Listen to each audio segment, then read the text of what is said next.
Hi, how's it going? BlazinYay here. Ever since it was announced that GTA 6 is in development, the fans have gone mad. People want things like larger maps, more buildings you can enter, more things to interact with, and a constantly evolving map. And the list goes on. Will we get any of that? Well, to look into the future, we first need to look into the past. Now bear with me on this one, and by the end of the video you will understand why. So we're going back to the past. Whoa, not that far. There we go.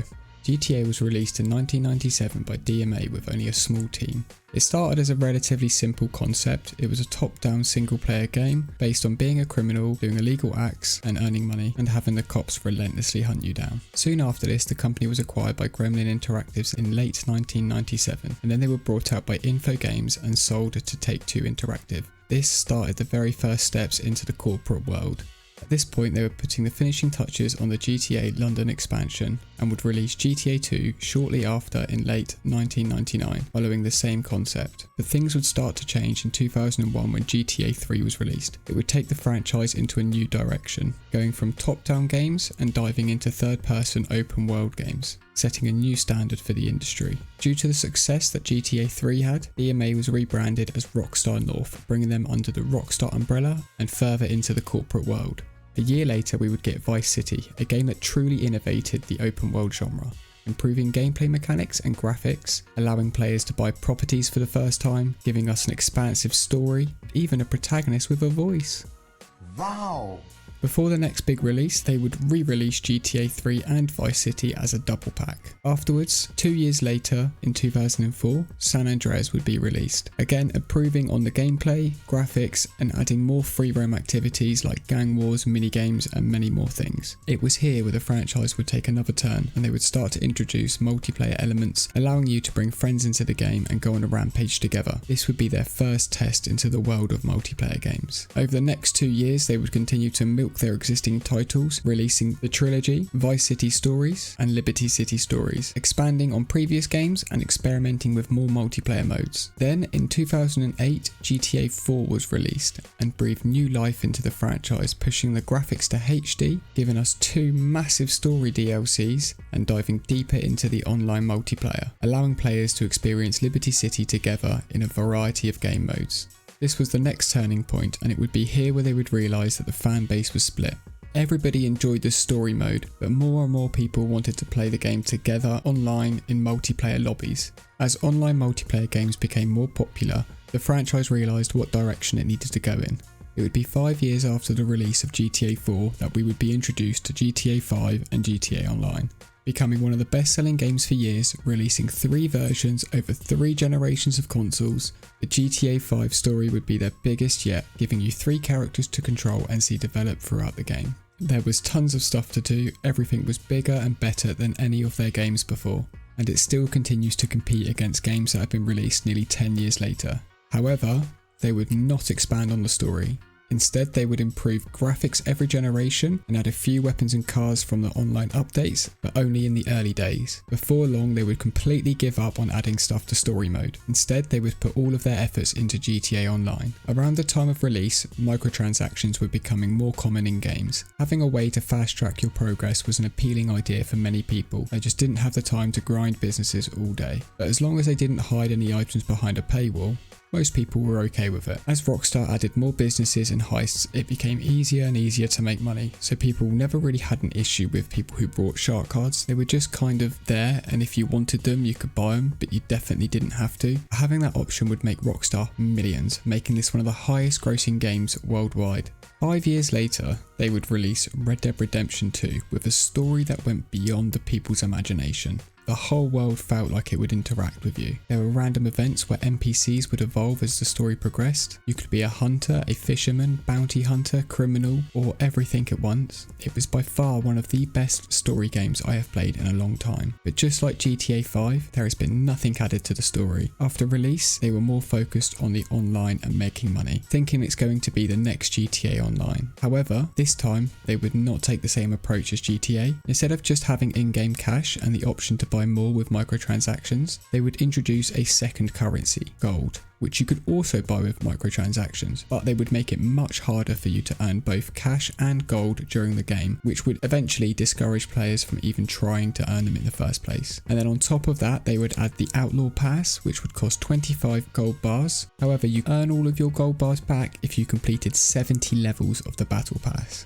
And yes, it's basically a Battle Pass. The problem with this is that it only lasts a certain amount of time.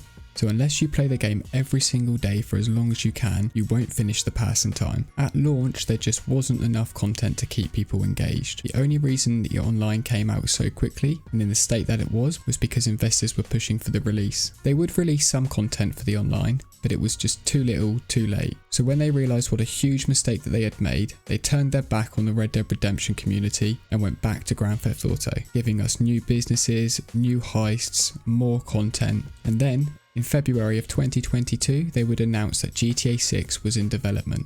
The fans finally had some solid confirmation that this mythical GTA 6 would exist. Instead of rumours and speculations, Rockstar themselves had told us it was in development. But only a month later, they would release GTA Plus, a subscription-based service where players would have to hand over their cash every single month to gain early access to new vehicles, get extra money and exclusive items. As you can imagine, the fan base was torn. On the one hand, we were just told we're getting a new game very soon, but on the other hand, they were trying to worm a subscription service into it. What does this all mean for the future of GTA 6? Microtransactions, battle passes, subscriptions? As time has gone on, the franchise has grown, and it's become clear to see that they are more about making money than making a good game. I am in no way saying that this is not a good game. I love the GTA series and they seem to bring something game-changing every time they release a mainline game. However, every game has bugs and most of them never get fixed. And I think due to the world going into the direction of making as much money after a game has been released, they will put less and less effort into adding content to the story and they will focus as much as they can on the online side of things. When they release a story, I'm sure it's going to be amazing and it's going to look great and have a longer story, but that's all you're going to get. They have no interest in adding new stories, added maps or whatever DLC you can think of. I think it's clear to see they will go where the money is. They have sold us the same game 3 times. They have given us the older games in 3 different bundles, and since GTA 5 they have been testing out more ways to get money off of gamers on a regular basis. So we're probably going to end up in Vice City again, as they love using their old assets and it's the only logical choice. I highly doubt they're going to create an entirely new map. I think the core concept of the story will stay the same, but just with more upgraded graphics and more engaging gameplay. When it comes to online, I think we're still going to get businesses and heists to run like we do now. However, I think they will add a second currency which is harder to get than cash, just like gold in Red Dead Redemption 2. Of course, that means we will still have microtransactions to allow the player to buy them with real money. They will probably continue GTA Plus into the next game, meaning that players who currently have it will get extra bonuses when they start the new game. I also think they're going to get rid of weekly updates and introduce monthly updates to stretch out their content. And to top it all off, I think they might even add in loot boxes or some kind of in-game stock market revolving around crypto and NFTs. As much as I'd like to trick myself into believing that GTA 6 will be everything we've ever wanted, I think Rockstar are getting too greedy to care about what gamers want and they care more about what investors want. On the flip side, what I would like to see from the story mode is a brand new map with multiple cities, large forests, flatlands, wildlife, more things to do at sea, and more than 2 airports. I want new characters with maybe a few cameos from old ones, but a completely original story. It needs to be based in current times with no future stuff. I would like for players to have a different type of career depending on their playstyles. I would also like more customization options inside and outside the property. And that's it. That's all I want from story mode. It's just a new story in current times with multiple options to go down. With online, the first thing we need is simple. We need bigger lobbies. But before that, we need to balance out the pay structure. Currently in GTA Online, if you help someone out with their businesses, you'll earn so little that it's not really worth your time or effort. I would also like it if they took away incentives for people to destroy cargo. They should make it more focused on players helping each other out to achieve something and fight against the NPCs, rather than people just killing each other with little to gain. You can save all PvP for separate lobbies where people want to do that, and then they can stay out of the way for people who are trying to enjoy the game's content. At least give us the options to have PvP or PvE. Something I would really like to see is for ranks to actually mean something. It would be a great idea if we had a kind of tier system. For example, so if you're new to the game, you start as a street thug and you only have access to petty crimes, small jobs or working for somebody else. And as you rank up, you gain access to new jobs, businesses and the ability to hire people for you. Also, give us the option to adjust how much they get paid and make CEO or VIP status permanent. With businesses, they should allow your crew to work even if you're offline. For instance, if I own a business and I hire some new players to fill it with products, they can continue to do that even if I'm offline. Then they get paid from the business, but with this, I think they need to give us the options to turn it on or off. They could also make businesses interact with each other. For example, if I own a small auto shop and I have access to upgrades that other players don't, I should be able to sell them upgraded cars that they wouldn't be able to get from a car dealer. Or if I owned a weapons business, I could sell the player upgraded guns, which are better than what they can get from the gun shop. I also think there's some things that they could do to make money rather than making players pay extra. Obviously, shark cards will still be a thing, but I've come up with another option that Rockstar could use to make money for themselves rather than dipping into our wallets: advertisements. For example, if they still have regular updates, they could achieve a regular income by having advertisers pay for spots on billboards that are in the game, customize certain skins for weapons and cars, and then they could change them out every so often and add new ones. This way, advertisers would pay Rockstar and they would get prime advertisement in one of the world's largest games. So, what do you think? Let me know in the comments what you want to see in GTA 6. If you made it all the way through the video, hit that like and subscribe button. It means a lot and helps the channel grow and get seen by more people. Thanks for watching, and bye for now.